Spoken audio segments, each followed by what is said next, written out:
Assalamualaikum warahmatullahi wabarakatuh. Saya akan membacakan buku yang berjudul 33 Menelan Ringan Berpala Besar Part 8, Membuang Sampah pada Tempatnya. Sesungguhnya Allah Subhanahu wa Ta'ala adalah baik dan mencintai kebaikan, bersih dan mencintai kebersihan, mulia dan mencintai kemuliaan, dermawan dan mencintai kedermawanan. Maka bersihkanlah halaman rumahmu dan janganlah kamu menyerupai orang Yahudi. Hadis riwayat Tirmizi. Semua orang menyukai kebersihan, keteraturan, keindahan. Tubuh yang bersih mencerminkan iman, rasa syukur, dan ketaatan.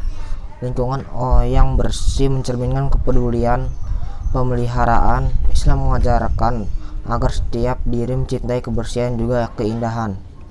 Hampir semua ibadah mensyaratkan kebersihan. Salat mensyaratkan kebersihan diri dari hadas kecil dan besar, juga mensyaratkan adanya tempat dan lingkungan yang bersih dan suci. Dari unsur najis atau kotoran, tidak sah sholat seseorang yang dilakukan di tempat kotor atau najis, sama dengan tidak sahnya sholat seseorang dalam keadaan berhadas kecil dan besar.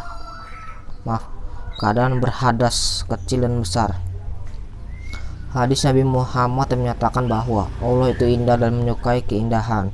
Cukuplah menjadi pegangan bagi kita untuk senantiasa menjaga kebersihan diri dan lingkungan.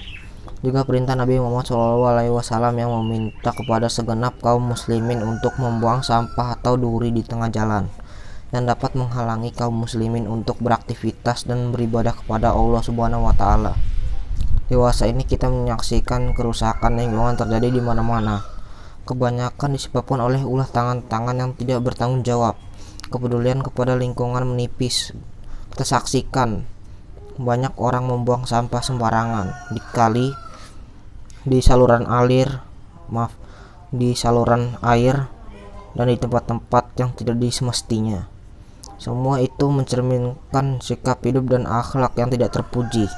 Bukankah membuang sampah sembarangan dapat mengganggu kesehatan? Sementara tanpa kesehatan seseorang tidak dapat menjalankan ibadah dengan baik atau sempurna. Di dalam Al-Quran disampaikan bahwa telah nampak kerusakan baik di darat maupun di lautan yang disebabkan oleh ulah dan tangan-tangan manusia.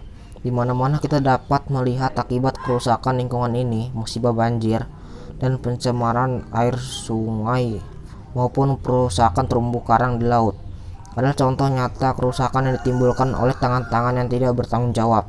Allah Subhanahu wa Ta'ala menghendaki agar kita dapat menyadari kerusakan yang ditimbulkan dan dapat kembali kepada jalan kebaikan. Quran Surat Ar-Rum ayat 41.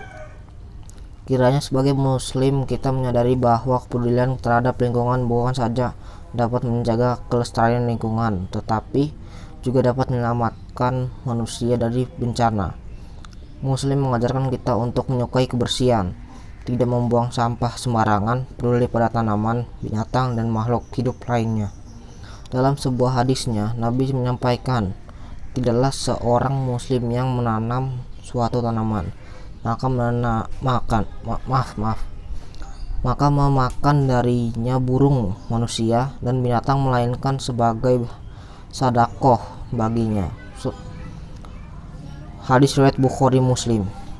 Terkait dengan menjaga kebersihan lingkungan, Nabi Muhammad SAW menyebutkan bahwa Tohuro syahrul minal iman. Kebersihan itu setengah dari iman. Hadis riwayat Muslim, Ahmad, dan Tirmizi. Hadis ini meskipun banyak dipahami sebagai perintah untuk menjaga kebersihan diri dari hadis kecil maupun hadis besar dalam kaitannya bersuci, namun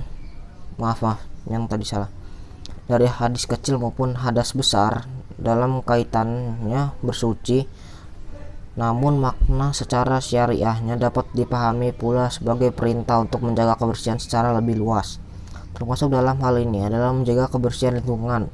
Hal ini berdasarkan kaidah usul fikih al-aslu fi dalala an-nusu asyriyah huwa al-makna asyari. Asal nas syari Al-Quran dan Sunnah adalah makna syari. Sehingga dengan begitu bunyi teks hadis yang menyatakan suci setengah dari iman dapat mengandung pengertian adanya anjuran untuk menjaga kebersihan dan kesucian dari najis hadas besar maupun kecil pada badan, pakaian, tempat, lingkungan, air, dan sebagainya. Masihkah kita akan membiarkan diri dan lingkungan sekitar rusak dan binasa akibat ulah dan tingkah jahil kita membuang kotoran sampah tidak pada tempatnya? Semoga Allah Subhanahu wa taala dan Rasulullah menunjuki kita jalan kebahagiaan karenanya.